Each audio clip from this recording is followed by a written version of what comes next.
Hey.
Last week we did chapter 16.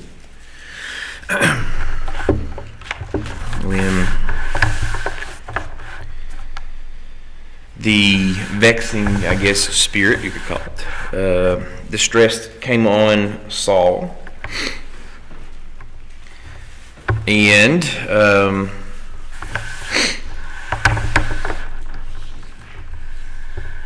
Saul was initially, at the end there of chapter 16, Saul's initially pretty happy with David, right? David shows up and he, go back, there we go. David shows up initially and he plays his harp, right? And verse 22 of chapter 16, have found, David, I pray thee, stand before me, for he hath found favor in my sight. And verse 23, and it came to pass when the evil spirit from God was upon Saul, David was able to take his harp and played with his hand, so Saul was refreshed and was well, and the evil spirit departed from him. So we get kind of our first bit of introductions here when Saul and David kind of first meet, right? And we know at this point in David's life that he's obviously been anointed of God to be the new king of Israel. Saul has lost that spirit of the Lord because of the decision that he has made. And he gets angry a lot. And has a lot of problems. And we kind of see the first instance there towards the end of chapter 16. David and Saul kind of meet for the first time, right? And because of David's trust in God, and because he took time, like we said last week, to know God and trust in Him, and God is going to use him, and it's already beginning to use him in pretty powerful ways. And Saul was the opposite of that, right? We said he was the total opposite of that. He did not grow in his knowledge of God. He experienced a far less of God's power in his life than what David did. And we see initially Saul was appreciative of David. Now, we get into chapter 17 here, and you can go ahead, Chad, now. We get into chapter 17, and click on those. We did those, yeah. Those are kind of the things when we look into the couple of Psalms that David wrote last week, and kind of begin to see where the evidences of David's relationship with God, kind of where it started and how it was fostered there as he was out in the wilderness.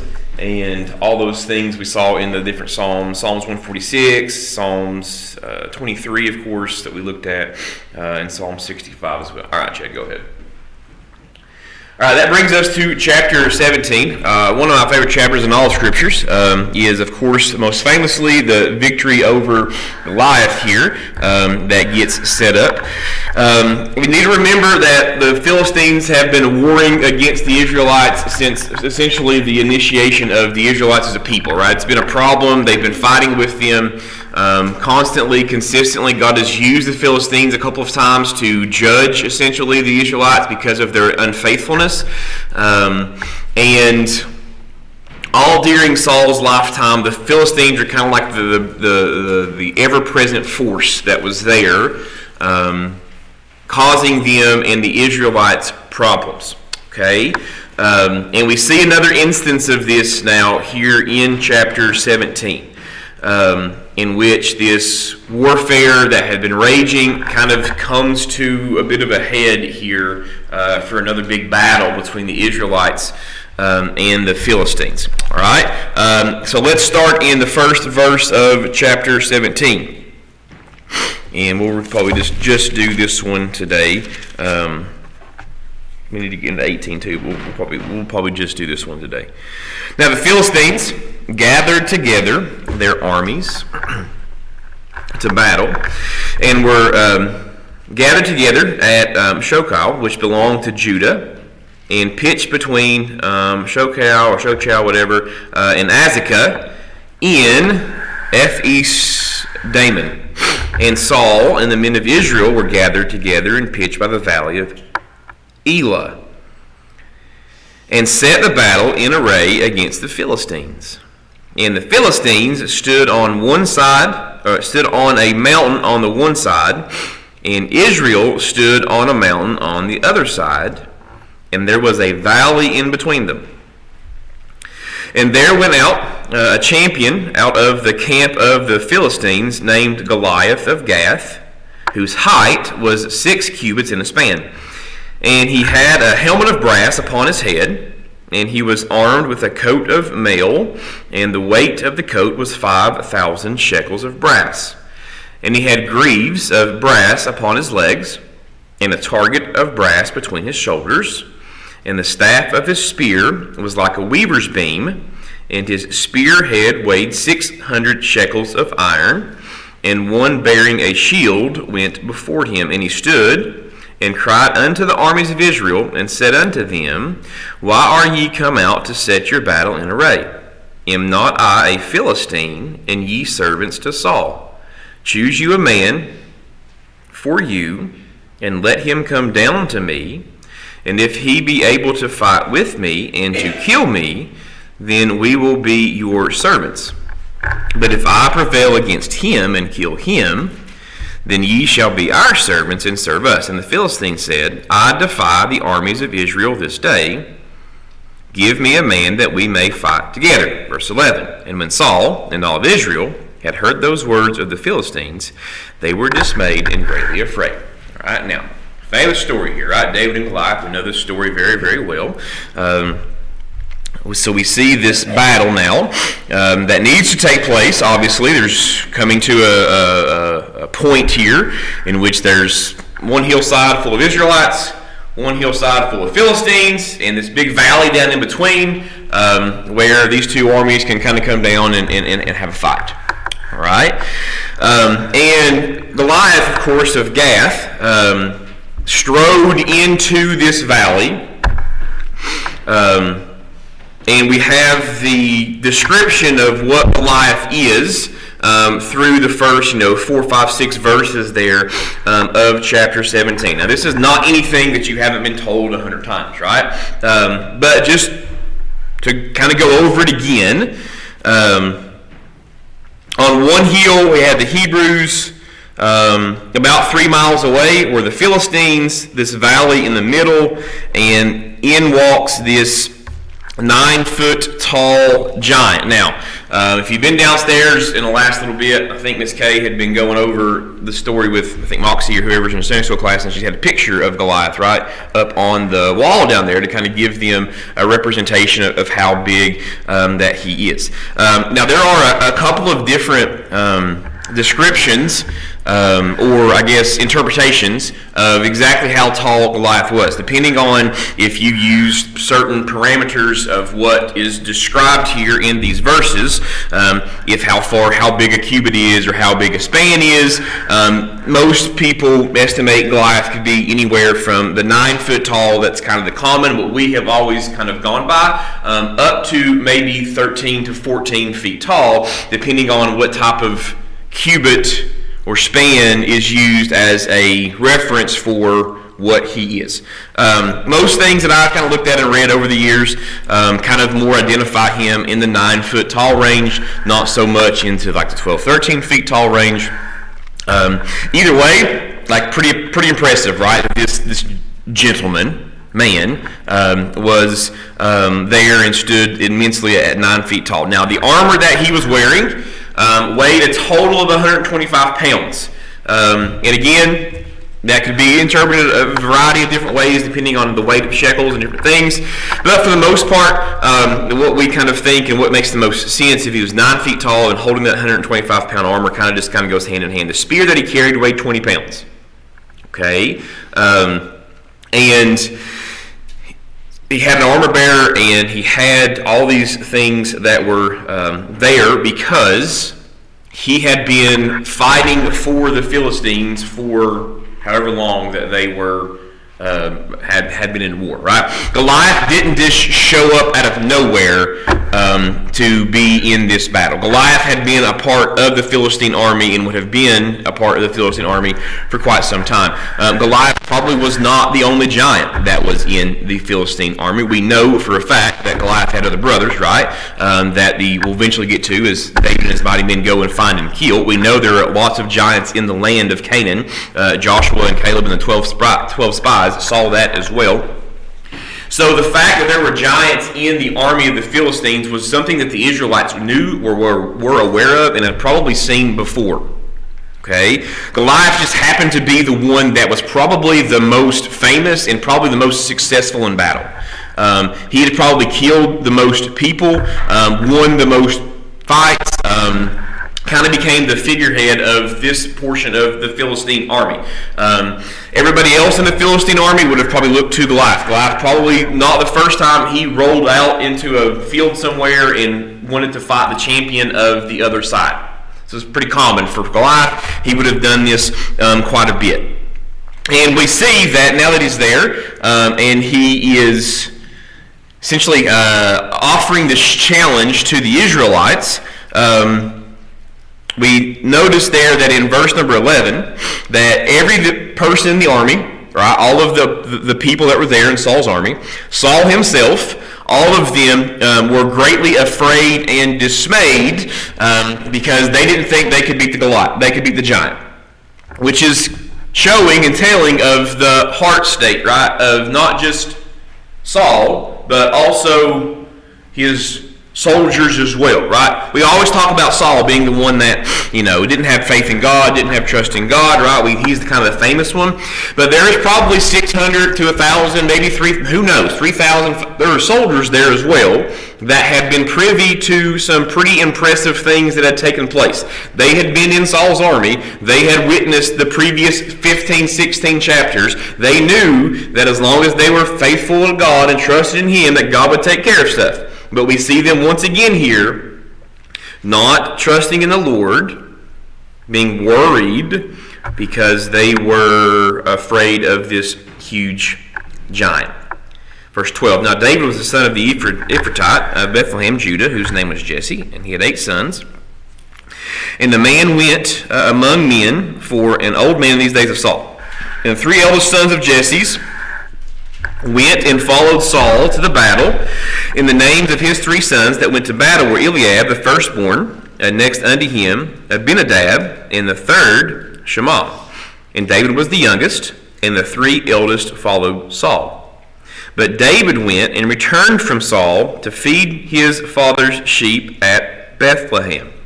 So David spent time with Saul, playing his harp for him. He goes back to do his job, taking care of the sheep. His 3 older brothers have been drafted into or fallen into Saul's army, so they are there as well.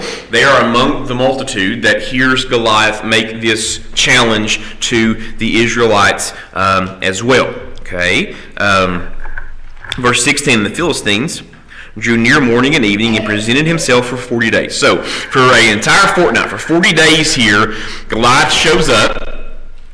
And twice a day, to break it on and probably right before the dusk, whatever the case may have been, and he comes out and he's essentially offering a challenge, but what he's really doing is he's mocking God.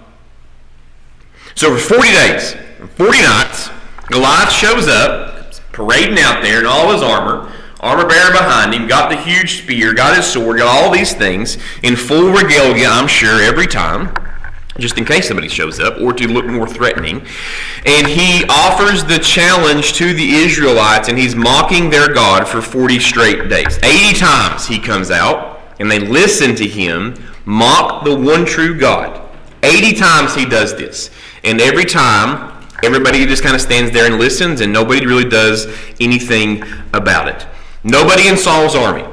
Not Saul, not Jonathan, none of David's brothers, any of the people that were there, dared to challenge the giant from Gath. Verse 17, and Jesse said to David, his son, take now for thy brethren an ephah of this parched corn and the 10 loaves, and run to the camp to thy brethren, and carry these 10 cheeses unto the captain of their 1,000, and look how thy brethren fare, and take their pledge. Now Saul and they and all the men of Israel were in the valley of Elah, fighting with the Philistines. And David rose up early in the morning and left the sheep with a keeper, and he took and went as Jesse had commanded him, and came to the trench as the host was going forth to fight, and shouted for the battle. Now, something interesting here in these verses, I think, sometimes gets lost in this story of David and Goliath. What was the reason that Jesse has David take these rations essentially to his brothers? Why does Jesse tell David to take the bread and the cheese and stuff to his brothers? To see how they are. To see how they are. Why? He wants to know how they are. Okay, he wants to know how they are, but we also see that in verses 19 and 20, what are the Israelites doing?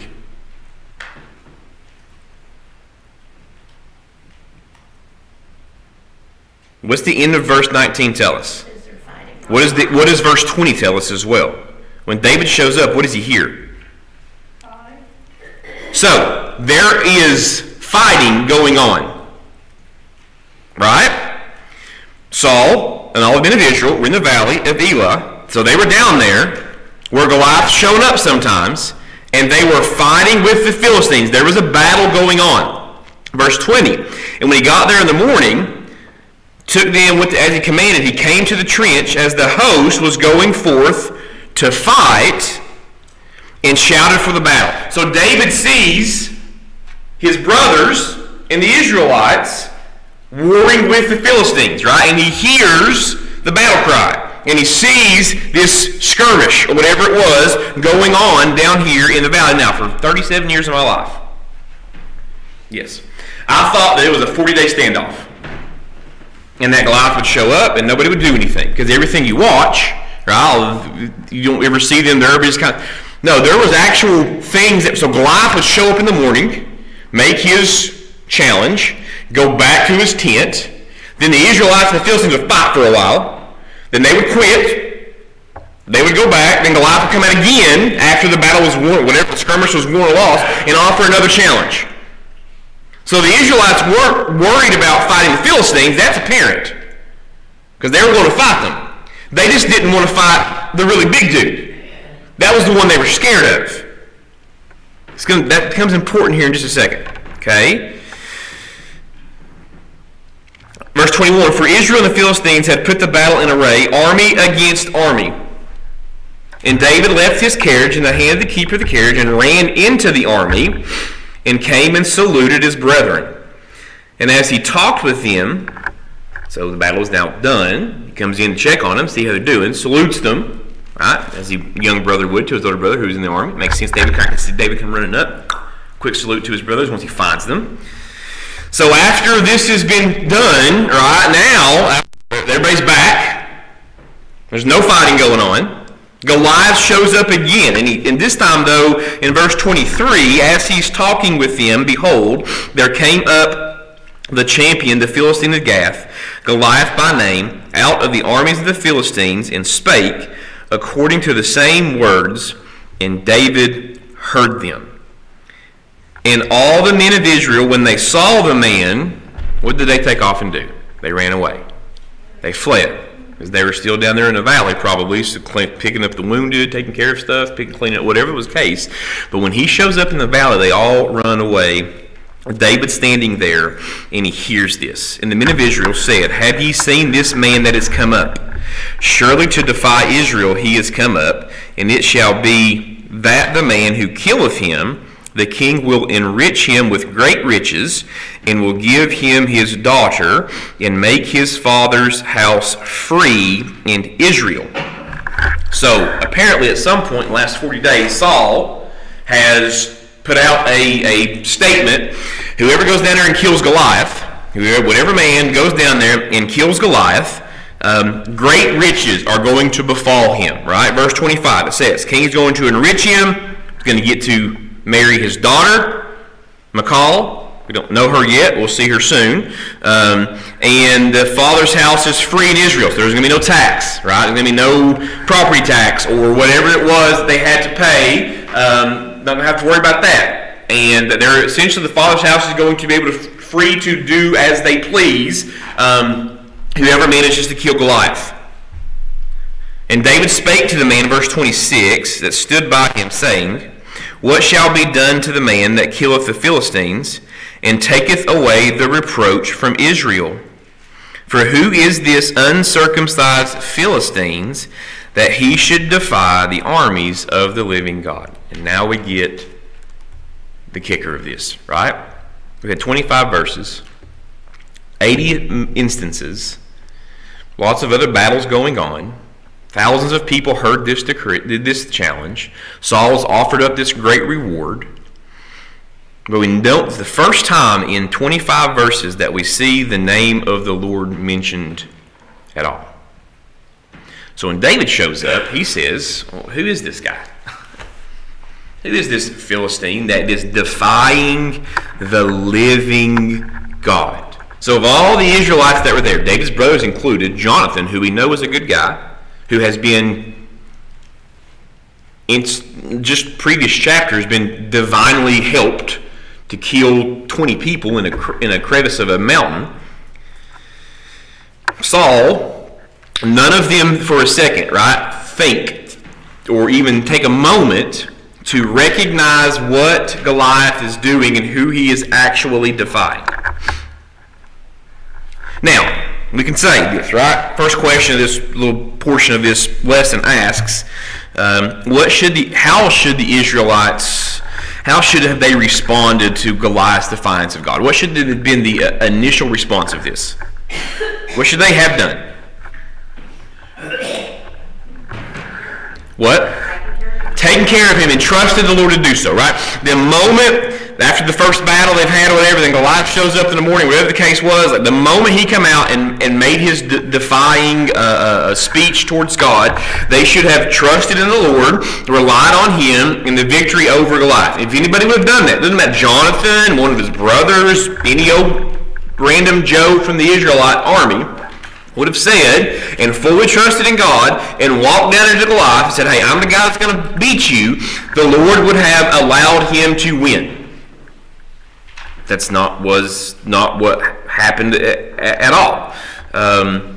What knowledge about God should have spurred the Israelites to engage Goliath in battle? What do we see referenced every time we get into an Israelite problem here? He always references Deuteronomy chapter 7 when the Lord did what for them? Delivered them out of Egypt, right? We always, a multitude of times, we've read through stuff, and it's always a reference to, I am the Lord that delivered you out of Egypt, right? Because that's the moment that the Israelites became a what? Became a nation, right? And they're reminded of that a multitude of times. And that should have been enough for them to realize that one really tall person was not enough. Right? God has displayed power over the greatest nation, secular nation probably ever in Egypt, even by today's standard, the nation of Egypt, probably the greatest nation of people, what they were able to accomplish while they were in power of the world. That was enough, should have been enough for them to go and fight Goliath, but it wasn't. So what does the reluctance of the Israelites to fight them tell you about how much time the king and the king's army spent getting to know God? Their reluctance to fight. What does it show about the time they spent, the king and the army, getting to know God? Obviously, it was not very much, right? Their cowering to Goliath was evidence of a low view of God. It seemed that the army spent more time worrying about their enemies than they did getting to know God. Or more worried about what's going on in front of them instead of spending time with the one true God. David, on the other hand, who'd been with the sheep, right? Been out there with the shepherd, taking care of the sheep, tending his father's flocks, shows up with some food for his brothers, because that's what Dad asked him to do. And he hears, the first time David's hearing the giant's threats, right? This has been going on for 40 days. This is the first time that David hears this, and we instantly see him saying, who is this guy? Who does he think that he is, that he's able to talk bad about or try to defy the one true living God? David understood that the battle was the Lord's and not his. Verse 27. So David just asked him in verse 26, who is this guy? Uncircumcised Philistine, is filth. Who he thinks he is?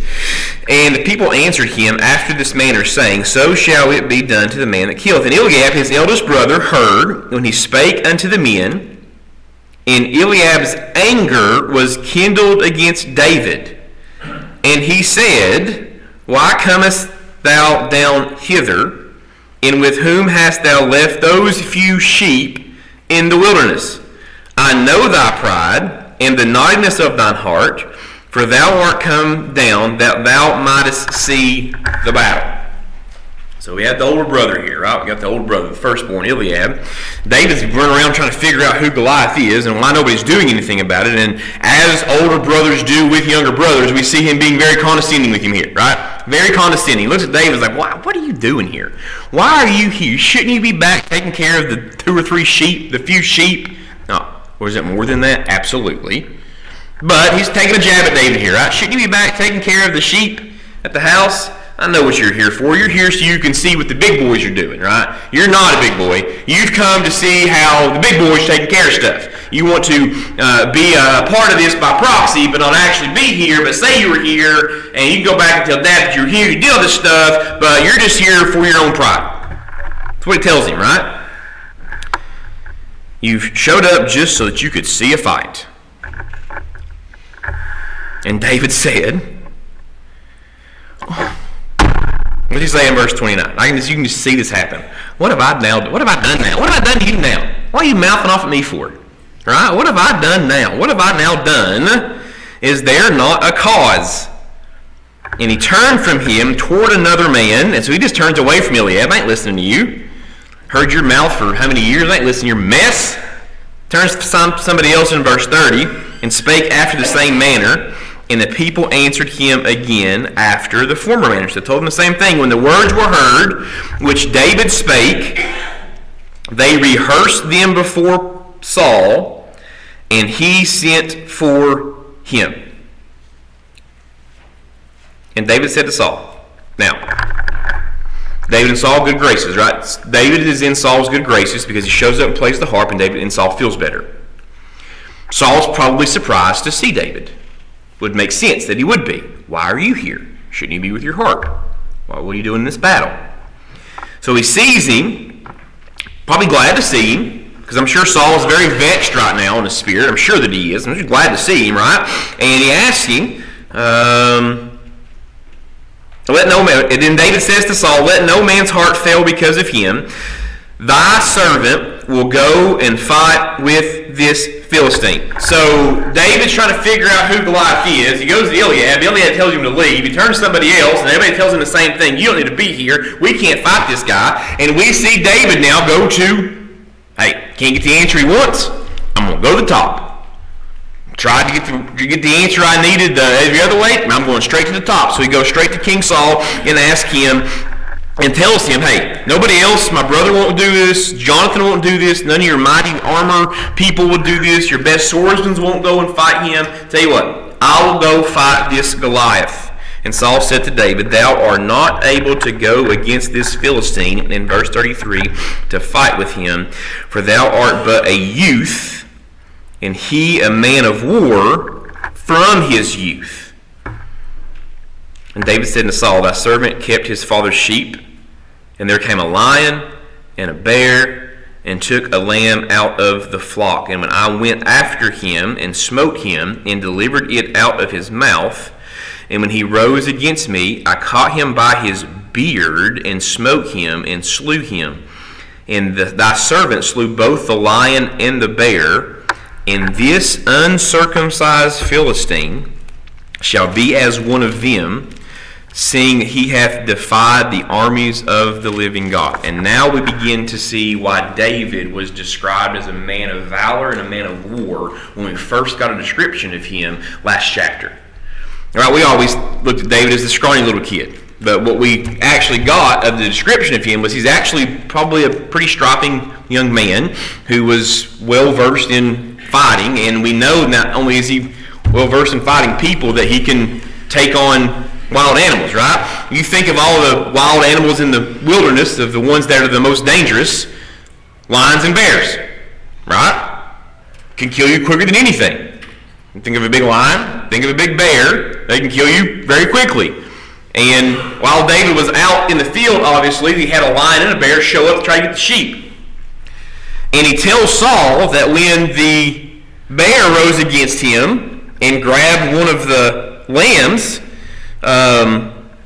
verse 35, I caught him by when the lion comes up and grabs one of the sheep, that he caught him by his mane, by his beard. We know what lions look like.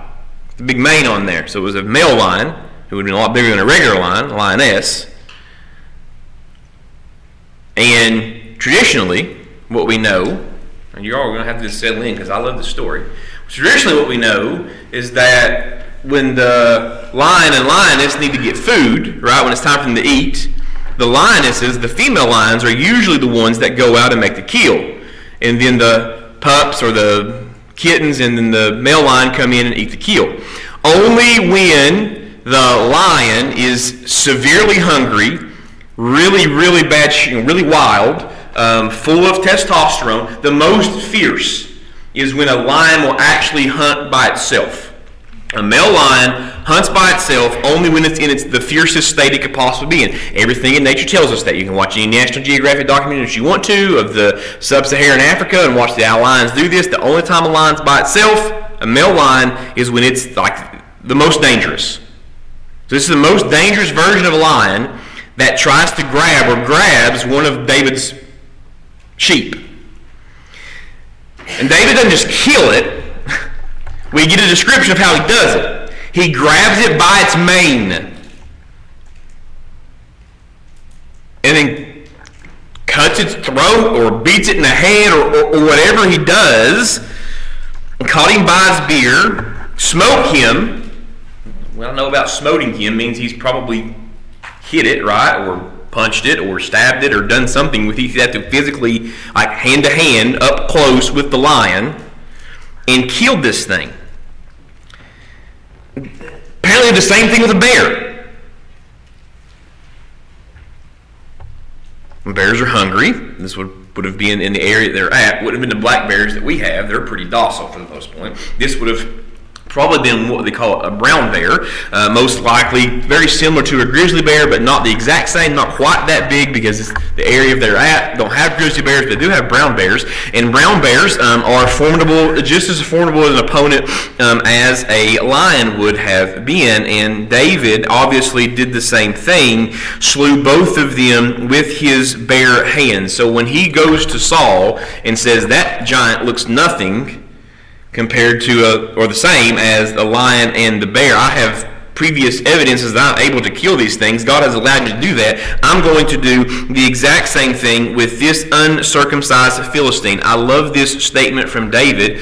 He looks at this towering man, 9 feet tall, huge man of war, has been killing people since he's been David's age. Looks at Saul, and Saul tells him that he can't do this and says no. Lions and bears and Goliaths, no big deal. Going to be just like one of them. Because, the end of verse 36, what's the reason? What's the reason David gives that Goliath is going to end up just like the wildlife that he's killed. What's he done? He's defied the armies of God. And David continues to go here in verse 37. David said, moreover, the Lord hath delivered me out of the paw of the lion, out of the paw of the bear. He will deliver me out of the hand of the Philistine. And Saul said unto David, go. And finally, we see Saul recognizing who's in power here. Probably really more so says this out of sympathy than out of understanding what Saul fully thinks David's going to die. But he gives him the go, and maybe the Lord be with thee. Verse 38, Saul armed David with his armor and put a helmet of brass on his head, and also armed him with a coat of mail. And David girded his sword upon his armor, and he essayed to go, for he had not proved it. And David said unto Saul, I cannot go with these, for I have not proved them. And David put them off. So as he's turning to leave the tent, I would assume Saul's in a tent. That makes sense. Has this discussion with him. Saul's like, all right, if you're crazy enough to go do this, go ahead. And as he's leaving, he stops and says, hang on, let's at least put something on you. Let's at least give you a fighting chance here. So he takes his own armor. Now, we know that Saul's physical description is what? Head and shoulders taller than everybody else. He would have been head and shoulders taller than David as well. And the sword and all these things that they put on him, one was probably too large for David. Probably would not have been able to move in it. Had David ever donned sword and armor before? Probably not, right? So this would have made him feel probably weighted and uncomfortable. David didn't have sword and armor when he fought the lion and the bear. So in his mind, he doesn't need the sword and the armor to fight Goliath. So one, it probably didn't fit. Two, David probably felt a little bit like we're going to slap in God's face to put this on and to try to wear them. But it's interesting that in verse 39, it talks about how he says a couple times that he has not proved it. Right? He has not proved it. And what do you think it means there when it says that he has not proved it? Why is that? It didn't just say it was too big. We kind of get that from the gist of things. But why is the language used there, for I have not proved them? Something he never used before. Right, yeah. So most of the time in an army, right, you get a sword, and they probably spent some time practicing, and they've been able to use these things and become, I don't say trained, but have show that they're able to handle these weapons or handle this stuff and know how to put it on and all these things. David's never really dealt with any of this stuff. So to him, it shows that one, that David was not like the other soldiers in Saul's army. Okay, physically not being able to handle these things is one, but one not even really knowing even how to use them. Now we know David was a man of war; he was able to do something, but not the way in which a common Israelite soldier would have been, or even the king here would have been as well. Now, there is some interesting Hebrew and Jewish writings on the armor of Saul. I don't really have time to get into today. I'm not saying that it's true. But if you look at some of the, I've got it right here, the Midrash, which is Jewish tradition and Jewish writings. It's like rabbinical writings, history writings. There's several of these. The Midrash is one. There's some other ones as well. The Midrash writings of the rabbis, they kind of allude to Goliath's sword, which we're going to get to next week, of having some supernatural properties, of being able to adjust to the size of whoever's holding it. Okay, we're going to get there next week. It's interesting. They also think that Saul's armor, because of it saying here how he's not proved it, and there's some writings in it. Again, I'm not saying that's true. I'm just telling you some of the Jewish history of this, that it had some abilities as well to kind of adjust to whoever was wearing it. But you had to know how to use it a certain way. That potentially could have been a reason that he said he was not proved it as well. Okay, again, I'm just telling you. Not saying that's what the scripture says. Or I'm not saying that's true. I'm just giving you background information of some of the other stuff that's there as well. Verse 40, we're going to finish with this one because I didn't even get through the life yet. And he took his staff in his hand and chose him 5 smooth stones out of the brook, put them in a shepherd's bag, which he had, even in a script, in his sling, was in his hand, and he drew near unto the Philistines. So we have this large reward that is offered, great riches. They had the meeting that's set up as well.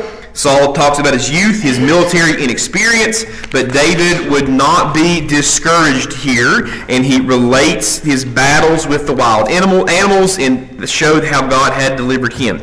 Saul even questions David's record. The fact that Saul even questions David's record against the wild animals showed his ignorance of God's role of Israel's warrior David here. God's record, which is well established, is the record that Saul should have examined.